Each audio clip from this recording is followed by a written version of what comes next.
पहली नजर में तुमने उसे पसंद कर लिया और उसने तुम्हें, और इस लव एट फर्स्ट साइट को तुम मोहब्बत कह रहे हो, तो हो सकता है तुम गलत हो। क्योंकि यार पहली नजर में तो हमें एंटीक चीजें भी पसंद आ जाती है, पर हम उसे घर में रखते हैं दिखावे के लिए। बस क्योंकि देर रात तक तुम दोनों ढेर सारी बातें करते हो और इसे तुम मोहब्बत समझते हो, तो हो सकता है तुम गलत हो। क्योंकि यार अकेलेपन के मारे तो दो अनजान मुसाफिर भी एक दूसरे से बात कर ही लेते हैं।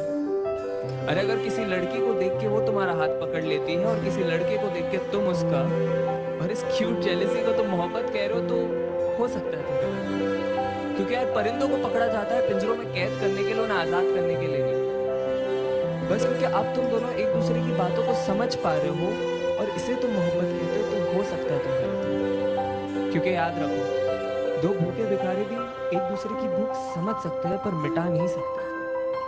अरे अगर तुम एनिवर्सरी का सेलिब्रेशन हर महीने कर रहे हो और इसे तुम मोहब्बत कहते हो, तो हो सकता है तुम गलत हो। क्योंकि दास्तान इश्क को बयां करने के लिए साल का कोई नंबर नहीं चाहिए होता। अरे बस क्योंकि तुम उसके इंस्टा स्टोरीज का और वो तुम्हारे स्नैप स्टोरीज का हिस्सा बन चुकी है और इसे तुम मोहब्बत कह रहे हो, तो हो सकता है तुम गलत हो। क्योंकि यार मोहब्बत को फिल्टरों के साथ सेव नहीं किया जाता, उसे बस उसी लम्हे में जिया जाता है।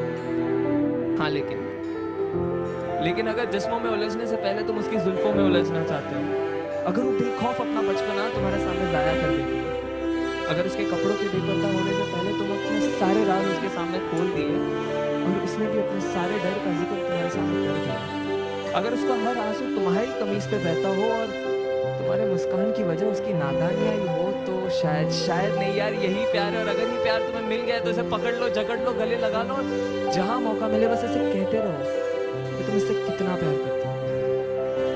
क्योंकि ऐसी मोहब्बत से मुलाकात